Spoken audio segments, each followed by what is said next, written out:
a lot of run-ins with snakes. Have you?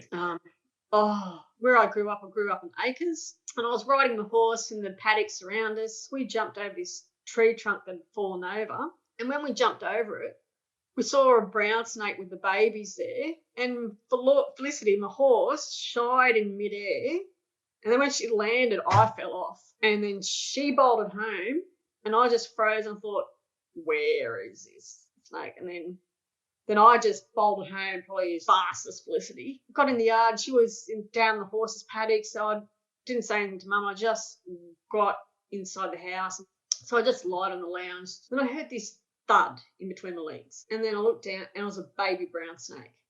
And so I looked behind at Mum, and she was just reading a newspaper or something. And so I just froze. And then it just went under my left thigh and into the lounge. And I jumped up and then between Christmas and New Year this year, and I almost trod on. It was a mother brown. She was about 1.5 meters, and I thought, oh my God! So I put my prosthesis to it, and I thought you can wrap yourself around that one, and because I'll just get moving with Harley, just making no vibrations.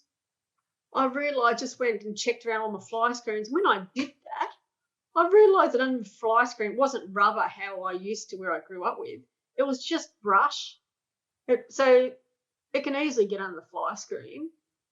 So I had to corner myself off, and then the snake catchers were on holidays because of the time of year, and he just stayed here for 3 days. And I knew because I had the kookaburras come. And they sit on my back porch, and I had the magpies come and the peewees, and they weren't coming anywhere for 3 days. And then no one would come to my house to just help get rid of it. So I ended up getting a friend to bring the mower around and make some noise, and that got him away. But that's one of the second deadliest ones in the world. So that's why I thought, yeah.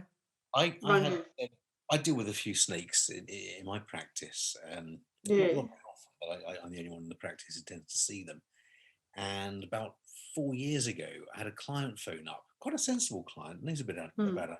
He said, Julian, I've no idea where it's come from, but we've got a hooded cobra in the back garden. I said, you're kidding? He said, yeah, we've trapped it under a plant pot, but you have the contact number for someone to go and get it. And I said, look, you don't really get anyone to go and get it.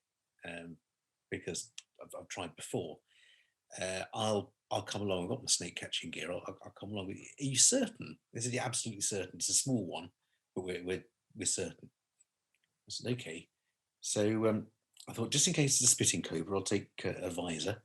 I took my thick gloves and my little pointy snake catching stick and a bag, and I went along, and I told them to stay inside the house, and they were there, down in these whiskey as quickly as you could.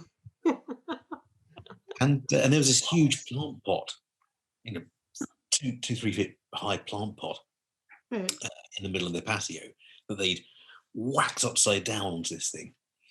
And I lifted one end up, slowly got down, looked at it, flipped the plant pot over, took my gloves off, and picked up this little bitty grass snake.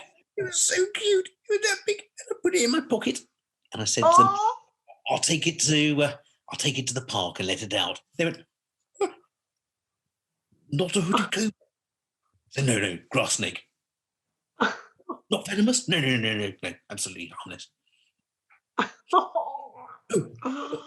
Sorry for wasting your time. Oh, goodness me. We don't tend to get too many nasties out here, do we?